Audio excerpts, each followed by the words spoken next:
Pernah itu salah satu bab di Kobeng itu kan ada bagian di mana karakter itu lagi jemur baju, nyemur spray warna putih. Ketika dijemur itu jatuh sesuatu, ketika dilihat itu kan ternyata mohon maaf ini potongan kepala begitu kan.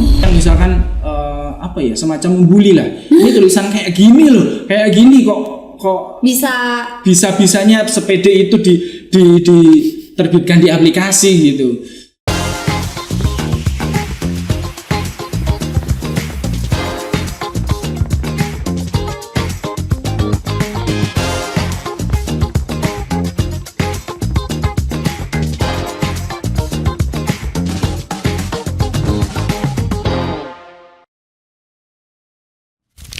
Assalamualaikum warahmatullahi wabarakatuh. Halo Besti Uprintis Indonesia, dimanapun kamu berada. Alhamdulillah akhirnya bisa terselenggara Indonesian Future Woman Podcast. Nah, ini adalah salah satu program yang terbaru dari Uprintis Indonesia, khususnya untuk kalian semua pendengar YouTube ya, yang semuanya sudah subscribe channel Uprintis Indonesia ini. Jangan lupa, yang masih nonton pertama kali jangan lupa subscribe. Nah, special edition pertama di IFW kali ini adalah kita menghadirkan sesuatu yang berbeda gitu ya. Kalau misalkan biasanya Uprintis Indonesia itu membahas tentang UMKM, tentang pengembangan bisnis, tentang bagaimana pemberdayaan perempuan. Nah, untuk podcast pertama kita kali ini, kita justru akan menghadirkan sesuatu yang horor. Kira-kira di Uprintis Indonesia ada cerita horor apa ya? Atau sesuatu horor yang apa nih yang akan kita kulik bersama, kita akan petik hikmahnya gitu ya. Nah, spesial pada hari ini kita akan kedatangan salah satu penulis terbaik di Indonesia. Wah, kira-kira siapa sih? Nah, ini aku spill dulu ya, prestasi beliau tuh apa aja. Yang pertama, beliau adalah pemenang juara 1 Lomba Menulis Horor tahun 2023. Nah, ini satu cluenya, kira-kira kalian sudah tahu apa belum ya? Yang selanjutnya adalah salah satu novelnya, itu novel pertamanya itu langsung terbit dan cetak oleh Novelindo Publishing Surabaya. Wah, keren banget ya. Dan tentunya novelnya itu juga ditonton oleh lebih dari 3 juta popularitas di aplikasi. Nah, sedangkan ini masih proses terbit cetak juga ya. Nah, kira-kira siapa ya? Dan langsung saja kita kenalkan, ada Bungkus. Ya. Hai. Oke, selamat siang Bungkus. Selamat siang. Nah, ini luar biasa sekali ya teman-teman. Jadi seseorang yang datang di tengah-tengah kita hari ini itu nama panggilannya Bungkus. Kalau boleh tahu nama lengkapnya siapa ya? Ini Bungkus apa nih gitu? Namanya sebenarnya Kusnul Pujianto, tapi nama itu kan doa gitu. Iya, betul. Cuma saya rasa kurang menjual kalau untuk misalkan sebuah novel penulisnya Kusnul Pujianto kayaknya kurang menjual. Makanya aku ambil bagian depannya aja, Kus, depannya kasih Bungkus. Oke, Bungkus gitu ya. Jadi mari kita bungkus cerita pada hari ini ya, kita dengan sedikit horor-horor yang mengasyikkan ya, kita akan dengarkan langsung dari Bungkus. Nah, Bungkus, ini aku panggilnya Bungkus aja ya. Okay. Bungkus, kita mau tahu nih, gimana sih Bungkus itu pertama kali pengen menjadi penulis horor gitu ya. Kenapa sih tertarik menjadi penulis novel horor gitu, salah satu penulis horor di Indonesia? Jadi awalnya itu adalah di masa pandemi. Oh, oke. Jadi kebetulan aku itu kan juga bekerja gitu kan ya. Cuma pada waktu pandemi kan semuanya juga tahu bahwa harus WFH. Betul. Nah, ketika WFH kebetulan istri aku itu kan di Madiun. Kalau sekarang sudah pindah ke Trenggalek. Jadi kalau aku asli Trenggalek, istri aku itu Madiun. Selama ini dari 2016 sampai pandemi itu kan aku harus wirawiri Trenggalek Madiun gitu kan setiap minggu, karena yo mau nyambangi istri gitu. Nah, karena adanya pandemi akhirnya aku nggak bisa pulang ke Madiun. Waktu itu kan lockdown ya istilahnya. Iya, gitu. Kita nggak boleh kemana-mana gitu kan. Karena itu pada akhirnya udah pekerjaan WFH, nggak bisa ketemu istri, akhirnya apa nih, aku harus produktif kan, harus tetap ada sesuatu yang aku kerjakan. Jadi waktu itu muncullah ide, karena memang pada dasarnya aku suka baca. Oke. Jadi beberapa buku sudah aku koleksi di rumah, buku sudah habis terbaca, akhirnya aku ke aplikasi, bacanya ke aplikasi online. Aplikasi baca online, terus ternyata di aplikasi itu kita bisa menulis loh. Kita bukan hanya bisa membaca tapi aja, bisa tapi juga sebagai bisa menulis. penulisnya. Nah, akhirnya muncullah ide, wah kenapa enggak kisahku aja yang dituliskan, siapa tahu ada yang mau baca. Oke, jadi ternyata itu berawal dari kisah pribadi berarti? Iya, 50% lah, 50%. Oh gitu, oke. Jadi bisa dibilang hidupnya Bungkus ini terselimuti oleh beberapa cerita horor begitu ya? Saya rasa setiap orang juga begitu kan? Iya sih, ya aku pun juga. Mungkin teman-teman juga nggak sih? Oke. Jadi waktu pandemi terus lockdown, akhirnya untuk menulis pertama kali ya itu tadi ya, tertarik ya untuk memulai menulis. Tetapi sebenarnya menulis itu kan nggak harus cerita yang horor ya. Kenapa sih pilih genre horor gitu? Karena sebenarnya penulis itu, kalau aku ya merasa bahwa orang menulis itu kan juga referensinya dari apa yang sudah kita baca sebelumnya. Betul. Ya, penulis itu juga sebelumnya juga adalah seorang pembaca. Betul. Jadi ya karena terpengaruh bacaan juga. Dan yang kedua memang seperti halnya cerita pertama itu memang apa namanya berdasarkan sebagian dari kisah yang memang aku alami. Jadi yang aku ceritakan itu istilahnya awalnya itu aku kayak nulis diary lah. Oh ya sih. Jadi misalkan ada kejadian apa, terus misalkan pertama ditulis dulu nih gitu ya. Oke. Jadi ya memakai sudut pandang orang pertama, POV 1. Jadi di cerita ini kan bahasanya aku karena itu pakai POV 1. Jadi misalkan dari pembukaan pun namaku adalah begitu. Jadi memang seperti diary. Cuma ada dialog-dialog dan pada akhirnya tetap namanya cerita itu kan harus dibumbui. Iya benar-benar. Gak Mungkin, pure cerita. Ya, seperti halnya kisah Titanic kan. Iya betul. Kapal tenggelamnya asli, cuma asli. Jack dan Rose itu kan nggak ada sebenarnya. Jadi ada bumbu Jack and Rose itu jadi tambah ini ya, tambah menarik gitu. Oke, jadi sangat menarik sekali ya. Jadi cerita yang asli gitu ya, tapi dikasih bumbu-bumbu dikit gitu ya, micin-micin dikit gitu. Oke. Terus karena itu mulainya dari pandemi sampai sekarang, berarti sudah ada berapa judul novel nih yang sudah diterbitkan? Ada sekitar 7 ya. Ada 7, oke. 5 horor, 2 thriller. Jadi memang entah kenapa sampai sekarang itu tulisanku tipe yang begitu. Genre yang horor, misteri, thriller. Karena apakah itu bisa disebut itu passionnya, passion untuk menulisnya memang Bungkus itu sukanya horor-horor aja atau emang sebenarnya gimana sih gitu? Terkait itu sebenarnya kayak gimana ya, menulis novel itu kan cerita fiksi ya.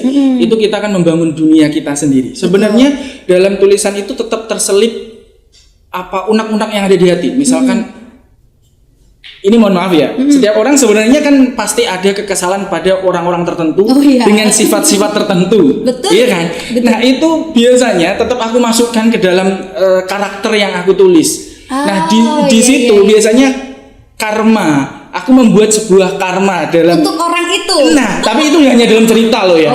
Artinya bukan berarti aku mendendam terus mendoakan enggak. Cuma ya memang karakter yang seperti ini seharusnya dapat karma seperti ini bagiku. Karena namanya novel itu adalah duniaku. Yes, betul. Novel itu adalah duniaku dan ketika ada yang baca, mereka yang baca itu akan mengerti bahwa sudut pandangnya dari si penulis itu seperti ini gitu.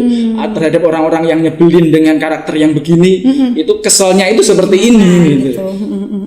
Oke, berarti ada 7 yang sudah diterbitkan gitu ya. Itu berarti yang diterbitkan di aplikasi. Di aplikasi. Iya, di aplikasi. Boleh nggak di spill gitu ya? Judulnya tuh apa aja? Siapa tahu nanti dari semua penonton yang ada di YouTube-nya Apprentice juga pengen, coba deh aku langsung baca gitu ya. Apa aja tuh? Yang pertama Rumah Tengah Sawah. Novel pertama yang kebetulan juga langsung diminati oleh salah satu penerbit. Akhirnya terbit cetak juga. Kemudian yang kedua itu Rumah Tusuk Sate. Rumah Tusuk Sate. Ya, itu juga mungkin sebagian dari teman-teman di sini juga ngerti terkait cerita-cerita Rumah Tusuk Sate kan. Betul. Itu mitos atau? Ya, balik lagi pernah dengar, kemudian kita bumbui. Oke. Kemudian yang ketiga Rumah Tepi Sungai, itu novel thriller pertama. Jadi ceritanya itu tentang yang Rumah Tepi Sungai ini kebetulan proses cetak juga, proses revisi. Nanti ya semoga kalau yang ketiga ini bisa ke Gramedia gitu ya. Untuk Rumah Tepi Sungai itu thriller, jadi ceritanya itu sekelompok orang diundang untuk reuni. Tapi ternyata di situ intinya sih ada salah satu yang menendam.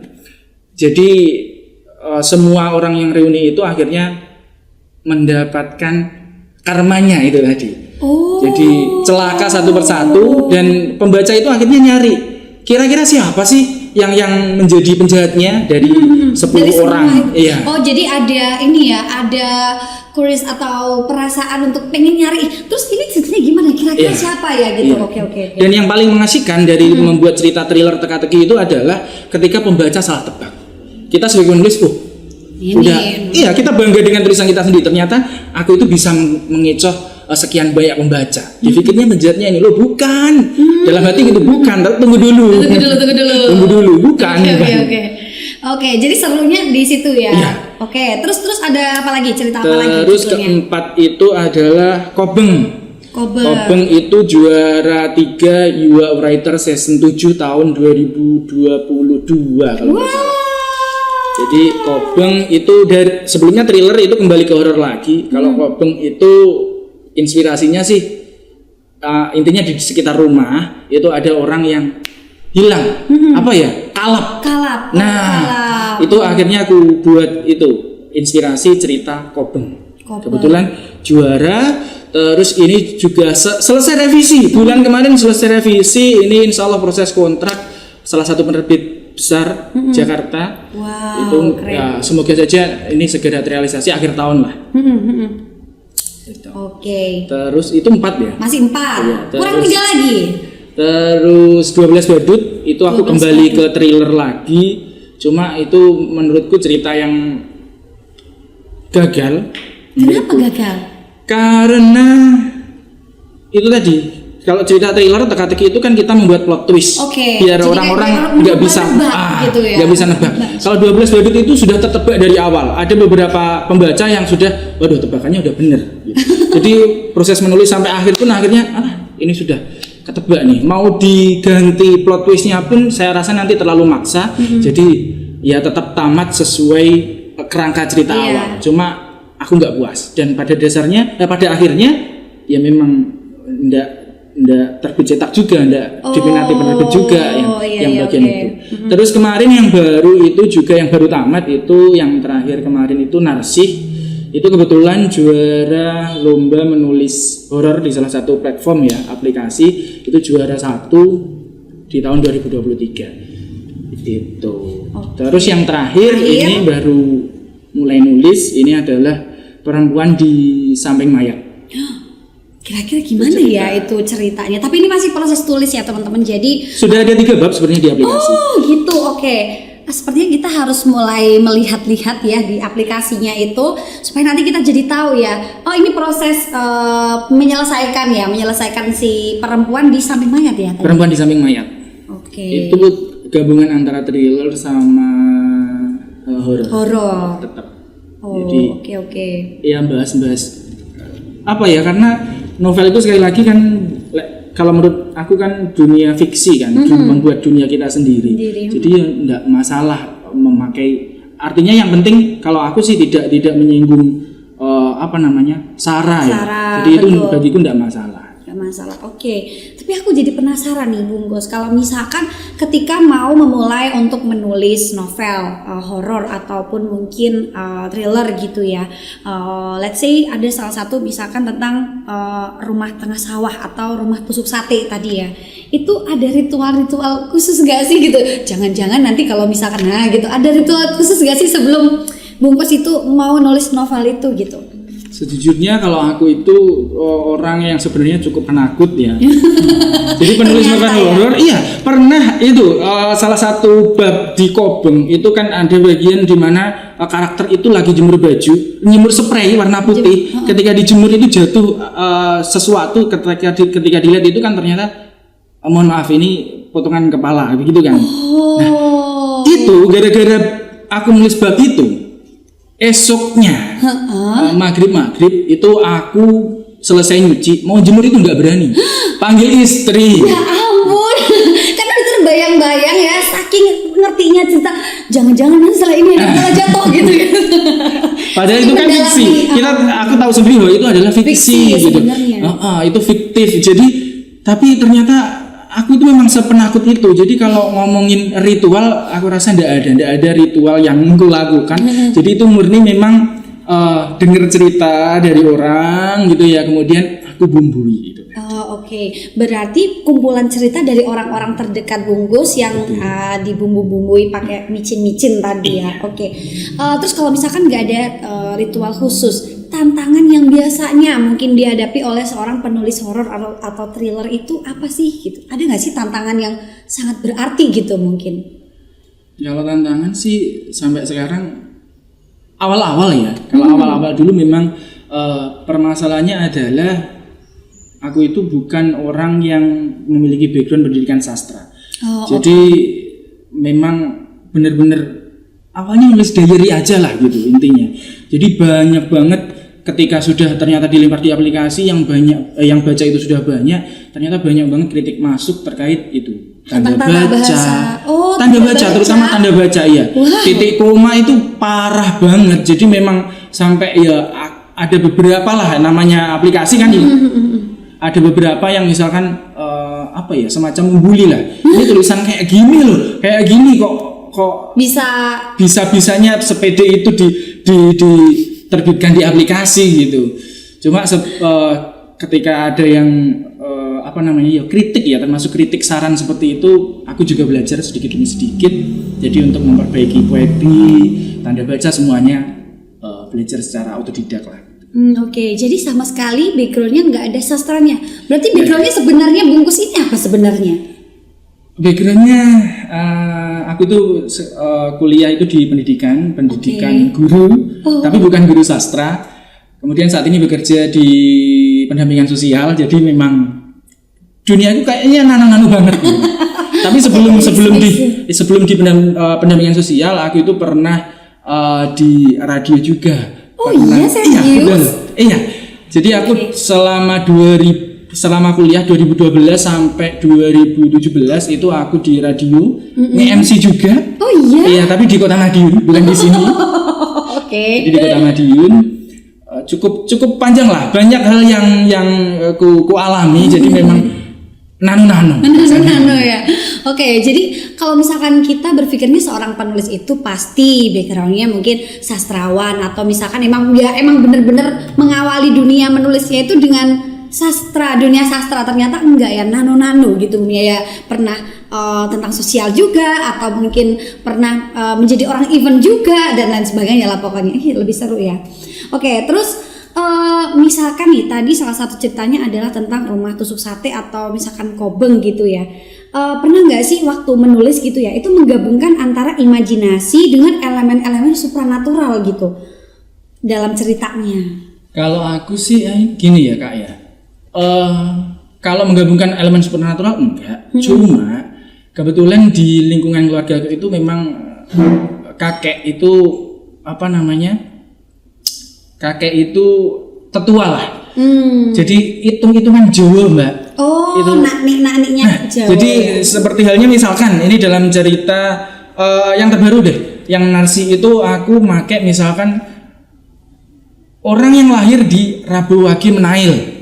Okay. Sebenarnya kan Rabu Wage Menail itu ndak mistis lah ya. Yang mistis kan kalau yang dipercaya orang kan itu Jumat Kliwon seperti itu kan ya. Cuma aku nggak mau pakai itu. Jadi aku pakai yang hari lain. Aku buat bahwa hari itu hari yang spesial. Meskipun sebenarnya juga ndak spesial.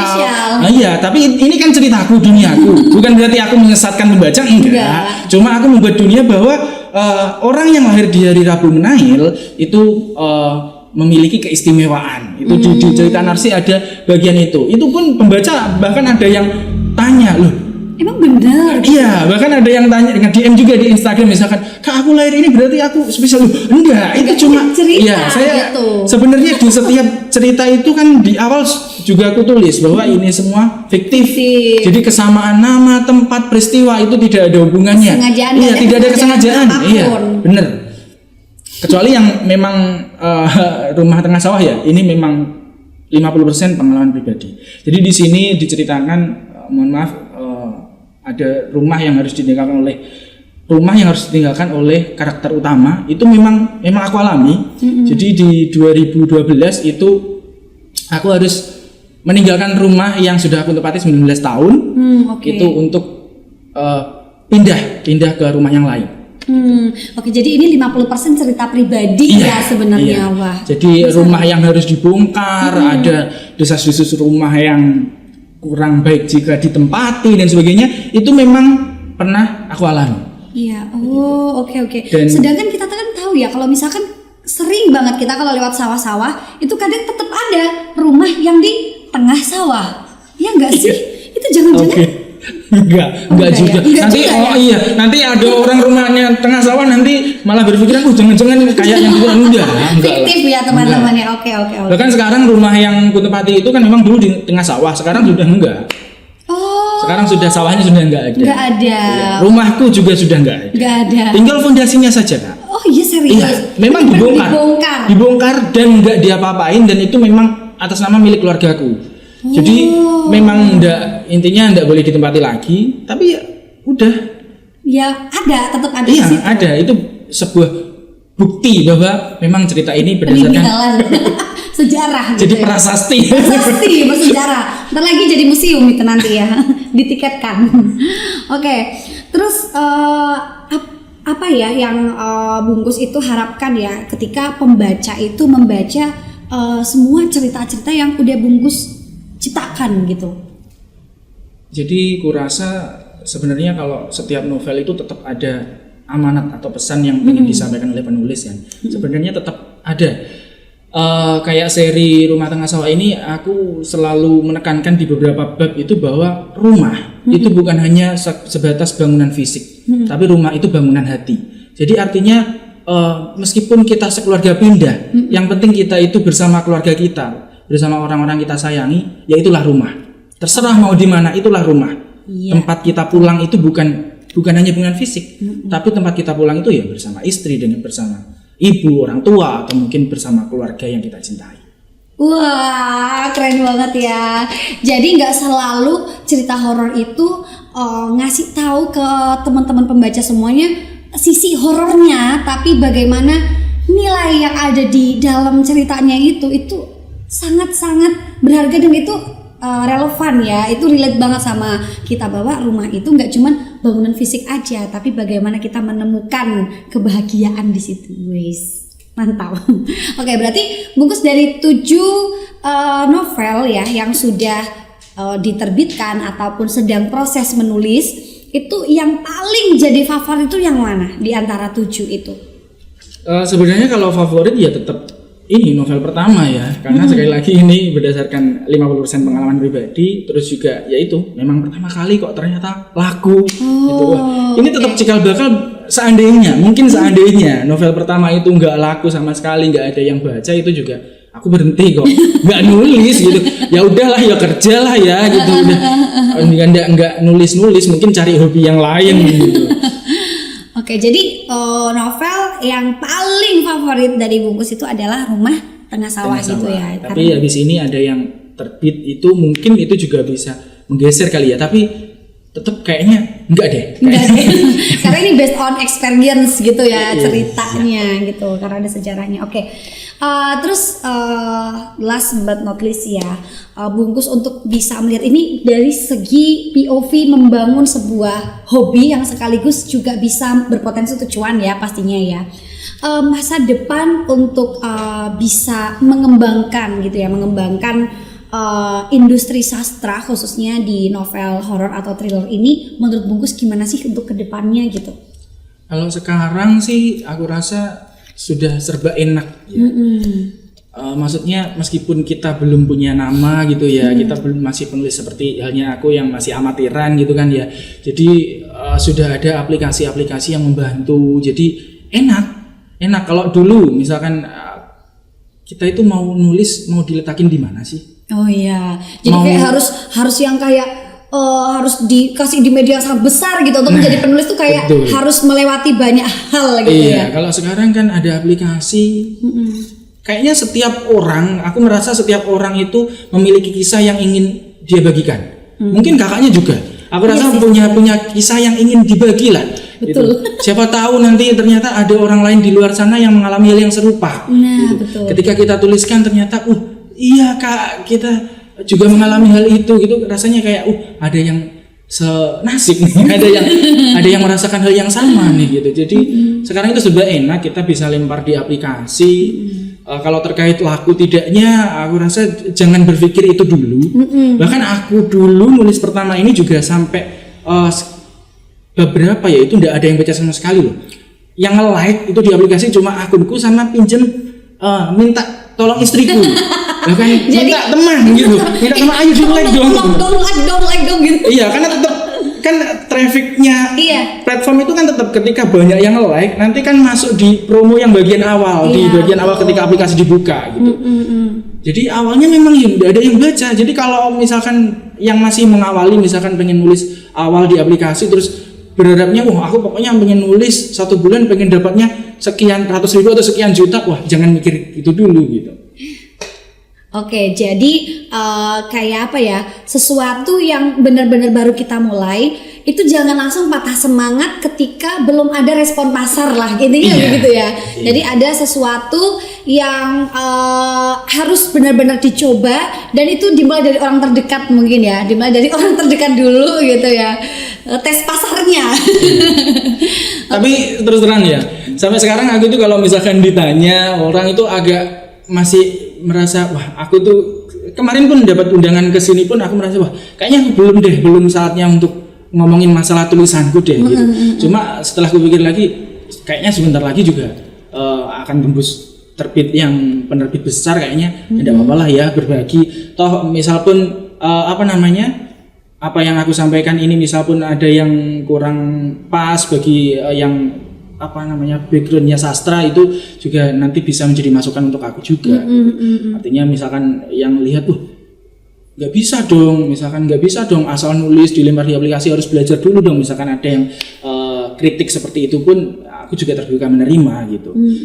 Oke. Berarti itu pelajaran yang sangat penting juga bagi kita ya. Jadi kalau misalkan ada yang mengkritik nih, misalkan apapun yang kita buat ya, misalkan apapun ya nih, kalau misalkan teman-teman Uprintis itu mempunyai produk juga, entah itu craft ataupun mungkin fashion ataupun F&B ya, apapun itu, kalau misalkan ada masukan atau kritikan, jangan langsung ya udah deh aku nggak jadi jualan aja gitu ya, tapi harus tetap fight untuk bisa terus mempromosikan gitu ya. Boleh nggak 1 atau 2 pesan atau 3 kata gitu untuk penyemangat bagi teman-teman UMKM khususnya member Uprintis yang sedang lihat YouTube ini?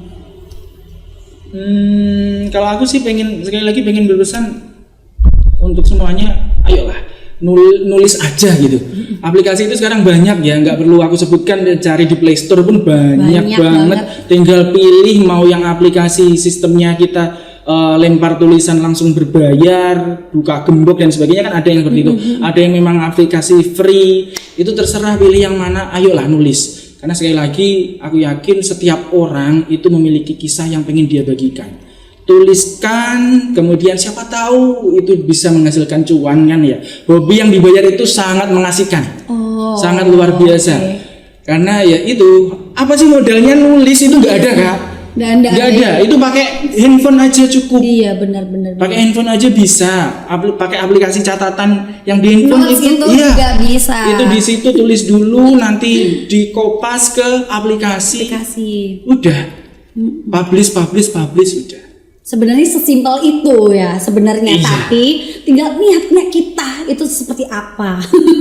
Oke, jadi pesannya adalah mulai dari sesuatu hal yang sangat kecil ya. Pasti teman-teman semuanya juga ada nggak sih sebuah kisah yang ingin teman-teman bagikan juga ke orang lain. Nah, mulai aja nulis gitu, nulis di notes gitu. Siapa tahu nanti juga ada pembaca lainnya yang juga mungkin terinspirasi gitu kan. Karena mostly UMKM itu adalah semua adalah heroes ya, local heroes yang dia ingin untuk mengembangkan ekonomi keluarganya. Nah, siapa tahu itu juga bisa menginspirasi untuk teman-teman semuanya. Nah, untuk mengakhiri sesi kali ini, aku ada beberapa pertanyaan yang harus bungkus cepet banget jawabnya gitu ya. Jadi nggak ada jedanya, langsung nanti dijawab. Oke. Untuk pertanyaan pertama, komedi atau horor? Horor. Yang kedua adalah fiksi atau non fiksi? Fiksi. Alur maju atau alur bebas? Alur bebas. Oke. Tokoh utama apa? Tokoh pendamping? Tokoh utama. Dikerjakan sendiri atau dikerjakan bareng-bareng? Kerjakan sendiri. Oke. Jadi biasanya berarti penulis itu introvert yang dia individualis gitu ya? Enggak juga ya? Kalau perkara tulisan iya, kalau perkara pekerjaan tetap pekerjaan itu kan tim kan. Kalau tulisan memang nggak bisa. Kayaknya kalau aku bekerja sama dengan banyak orang nulis, misalkan membuat tulisan bareng yuk dibikin jadi satu judul, kayaknya nggak bisa deh. Enggak ya, karena imajinasi kita sama orang lain juga iya beda gitu. Oke. Selanjutnya adalah promosi online atau promosi offline? Promosi online. Online. Kenapa pilih promosi online? Karena kalau offline sejujurnya aku masih agak malu-malu ngomongin tulisanku ya. Okay. Jadi kalau misalkan ketemu saudara jauh lama gak ketemu kan nggak mungkin juga. Ayo baca. Kalau online ya kita memanfaatkan media yang betul, di adsin gitu ya. Ini salah satu poin penting juga bagi teman-teman. Jadi apapun usaha kita juga bisa loh. Tapi sebenarnya sifat malu-malu itu tidak baik untuk dicontoh ya kayak gini. Kalau kita punya sebuah kegiatan yang positif, usaha yang positif, aku rasa nggak perlu malu-malu. Yes, betul. Jadi mix juga bisa gitu kan. Online tetap jalan, offline pun tetap bisa juga jalan. Yang selanjutnya adalah hasil cepat, banyak yang kepo tapi kurang maksimal, atau hasil lama tapi kurang banyak peminat. Aduh, sulit ini ya. Kayaknya lebih sesuai pengalaman hasil lama kayaknya ya. Karena proses ini perkara tulisan ya, ini juga proses yang panjang dari pandemi sampai sekarang. Istilahnya baru sekarang lah aku lebih menikmati lagi menulis itu sekarang. Jadi kalau hasil cepat nggak ada yang instan, bahkan instan pun harus ada prosesnya, gitu kan. Mantap. Oke, itu tadi adalah beberapa hal yang bisa kita kulik dari seorang penulis yang sebenarnya itu juga banyak banget ya pelajaran yang kita bisa peroleh gitu ya. Dan tentunya apapun usaha kita tetap jangan lupakan promosi ya, promosi dan promosi. Nah, siapa tahu nanti salah satu dari teman-teman yang sekarang jadi penonton dari YouTube-nya IFW atau Indonesian Future Woman itu juga bisa nanti akan diundang di sini gitu ya. Oke, yang terakhir untuk penutup, silakan Bungkus bisa mengajak seluruh penonton atau seluruh masyarakat Indonesia yang lagi nonton ini untuk kepoin karya Bungkus. Silakan. Kalau tulisanku ini sekarang tersedia di beberapa toko online. Ini bisa didapatkan di toko online. Tapi semoga nanti yang dua yang saat ini sedang proses itu semoga nanti bisa ada di toko yang lebih gede lagi. Banyak yang mau beli gitu ya. Tapi pesanku boleh pantun ya Kak? Boleh dong, boleh banget. Apa nih ya? Telo gaplek timaem karo pukis. Cakep. Ojo lali sambel lalapan. Cakep. Yuk warga Trenggalek, ojo lali nulis. Cakep. Karena hobi nulis bisa jadi cuan. Wah, duar. Oke, pantun penutup dari Bungkus ya. Namanya juga seorang penulis, imajinasinya udah kemana-mana itu ya. Jadi pantunnya juga boom gitu ya. Oke. Thank you Bungkus untuk hari ini. Jangan lupa ya tadi baca semua karya Bungkus yang udah terbit di aplikasi ataupun yang nanti juga ada di toko online ya, apapun itu, mau yang oranye atau hijau atau apapun itu, monggo silakan mau dikepoin ya. Tadi ada rumah tengah sawah. Lalu nanti ada Narsih, ada Kobeng, ada rumah tusuk sate, rumah tepi sungai, 12 badut, dan yang terakhir perempuan di samping mayat. Aduh, aku udah gak bayangin. Aku setelah ini aku langsung mau nonton, mau baca ya di aplikasinya. Teman-teman juga jangan lupa baca. Oke, thank you semuanya yang sudah menonton sampai akhir. Jangan lupa like, comment, dan subscribe. Thank you.